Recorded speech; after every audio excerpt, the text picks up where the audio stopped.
to go out. I let you stay in. Get things. Frances Ha. It's a movie about a girl in New York. That's it. She's in New York. She likes to dance. And she is struggling because she doesn't have a very high-paying job, and she's about to get fired from that.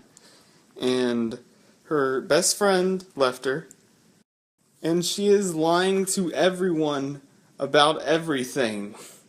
So, what are we gonna do? Now, this is a movie that will probably bore most people.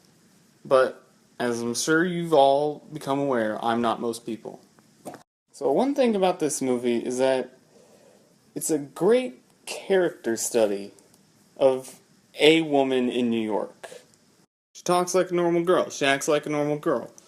She acts like a real girl, which is something that's very impressive about this movie. Everyone talks like the most real person ever.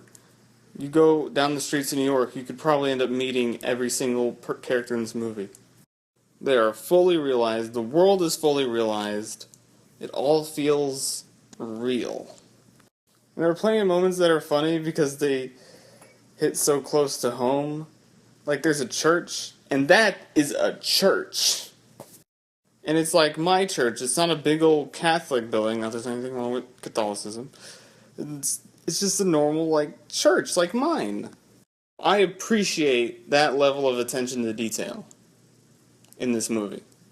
There are times when you really feel for Frances. Greta Gerwig does a great job playing her. She talks like a normal person, and she does a great job of capturing the loneliness and the abandonment that this person is feeling. She's a loser, and she feels like a loser, and that makes us feel the sympathy for her.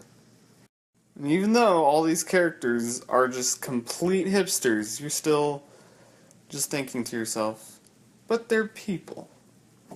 That's how the movie made me feel. It made me connect with hipsters and these douchey New York people. And whenever they go for comedy, they nail it. Because you're just like, no, what are you doing? It's the type of comedy where the character just keeps making the worst decisions possible, and it just makes you crack up. So Frances Ha, it's got the comedy, it feels so real, and it's a very good time. I'm going to give Frances Ha an A.